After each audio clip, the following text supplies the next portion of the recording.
नूआवर्ष को बालुका कला माध्यम स्वागत कर बालुका शिल्पी सुदर्शन पट्टनायक एवं मानस साहू सारा विश्व में किभली शांति बजाय रही निज बालुका कला माध्यम दर्शाई मानस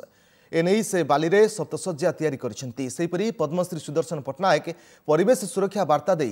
बालुका कला तैयारी करछंती एथिरे महाप्रभु जगन्नाथଙ୍କ प्रतिमूर्ति निर्माण करी नूआवर्षर शुभेच्छा जणाइछंती। न्यू इयर्स रे हमर मेसेज अछि वर्ष जे गो ग्रीन जे आमे समस्त चेष्टा करबा दरकार हम एनवायरनमेंट को बंचिया पे हमें एनवायरनमेंट इश्यू को नेकरी हमें स्कल्पचर करथिलु गोटे प्रेमर वातावरण भितर बंचा दरकार प्राय आम ताजमहल ये देखु इंडोनेशिया टावर देखु लिनिंग पिसा देखु बिग बैन देखु एमती बहुत गुड़े ऐतिह्य देखु जो कि प्रत्येक देश को बांधी रखी। तेबे ने अधिक सूचना दौरान पुरी प्रतिनिधि मधुसूदन मिश्र। मधुसूदन आपको नूआवर्षर अनेक शुभेच्छा। तेबे आज पुरी रे किभली कौन गहली चली रही निश्चित भाव में आज भक्तों भिड़ तो बढ़ी और नीतिकांति किभली रही वर्तमान रश्मि रंजन नूआवर्षर शुभेच्छा अनेक अनेक शुभेच्छा एवं ओटीवी अगणित दर्शक को श्रीक्षेत्र माटीरू अभिनंदन नुआ आशा नुआ विश्वास नुआ आकांक्षा नुआ उद्दीपना नहीं आसी नुआ वर्ष तेणु आम भी अच्छु ठीक बेलाभूमि अच्छु महोदधी तटे अच्छु मो कैमेरा पर्सन सोमनाथ को कहि पूरा महोदधी तटर दृश्य देखेब जे पर्यंत आखि देखा जाउची से पर्यंत केवल लोकारण्य हो पड़ी महोदधी तट समस्त भितर उत्कंठा नुआ वर्ष नुआ सकाळ एवं सूर्य किरणर स्पर्शरू तांकर जीवनचर्या आरंभ करेंगे। आम ओटीवी अगणित दर्शक को देखु जे नुआ वर्षर प्रथम सकाळर सूर्य किरण श्रीक्षेत्र माटीरू महोदधी तटरू आम देखा चाहूँ जे किभली भाव देखु सूर्य रश्मि समुद्र उपरे पड़ी जो विच्छुरित होउची समुद्रर से जलराशि पूरा संपूर्ण भावे सूर्य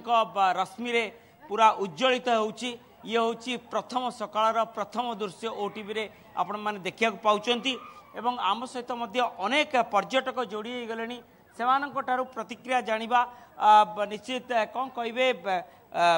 नुआ वर्षर प्रथम सकाळर ओडिशावासी के शुभेच्छा नतून बछरेर हैप्पी न्यू ईयर मकर संक्रांतिर दिने स्नान करते एसेছি कलकाता থেকে এসেছি এবং সপরিবারে ফ্যামিলি নিয়ে এসেছি আমরা একটা পূর্ণ স্নান করব এখানে সমুদ্র সৈকতে বা সমুদ্রে স্নান সারবো। সকল ভারতবাসীকে সবাইকে নতুন বছরের শুভেচ্ছা সবাই আনন্দে দিনগুলো কাটুক কারোর মধ্যে কোনো দুঃখ না থাকুক এটাই বলে पक्षरे समस्त को शुभेच्छा देइचंती।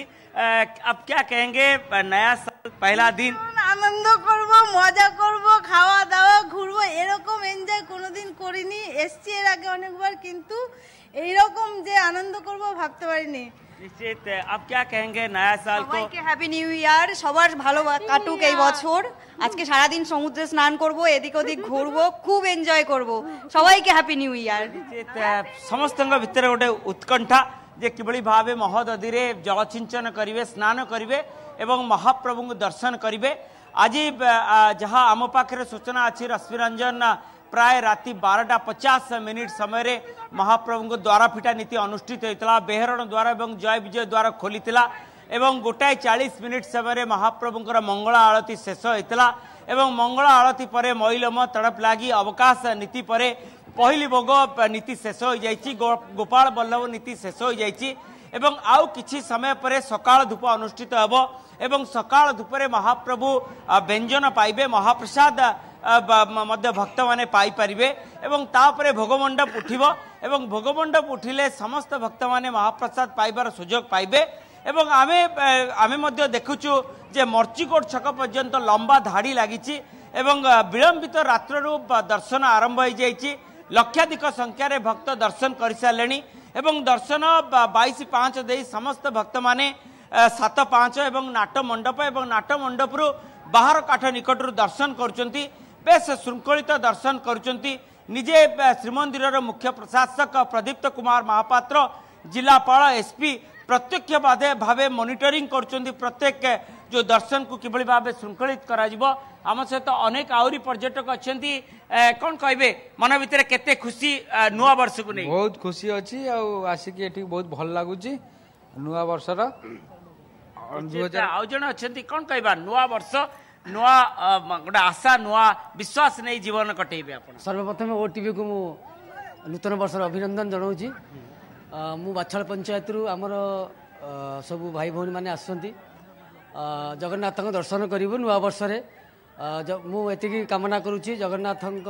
दर्शन रे सारा ओडिशावासी सारा विश्ववासी सुखर समृद्धि हो जगन्नाथ आशीर्वाद समस्ते भल रुहतु। निश्चित पक्षे आम जन युवक अच्छा कौन कहबा नुआ वर्ष को नहीं केते तुम मन भर उत्कंठा कारण नुआ कर जीवन आरंभ कर सर मु प्रथम ओटीवी की धन्यवाद देवी ओटीवी मोर फेवरेट टीवी मु सबुदिन देखे ओटीवी आउ कौन कहबी आमे आसिकी पहुँचलुनी 5टा मणु 5टार गाधुआ स्नान सारी वर्तमान आमे महाप्रभु जगन्नाथ को दर्शन करने को जाऊँ आ कौन कहबी सूर्य तो उदय हो सारा ये जो आकस्मिक जो आलोकिक जो पर्यटन ए स्थली तो निश्चित पक्षे शेष रश्मि रंजन मु देखा चाहिए से ही दृश्य एवं ये हूँ देखु पूरा बेलाभूमिर दृश्य एवं बेलाभूमि जे पर्यंत आखि देखा जाउची से पर्यंत निश्चय भाव में बेलाभूमि लोकारण्य होइछि वर्तमान पुरी बेलाभूमि और श्रीमंदिर में वर्तमान गहली चली लगी रही श्री जगन्नाथ को दर्शन कर आज नुआ जीवन आरंभ करेंगे नुआ वर्ष बहुत बहुत धन्यवाद मधुसूदन आपन समस्त सूचना पाई।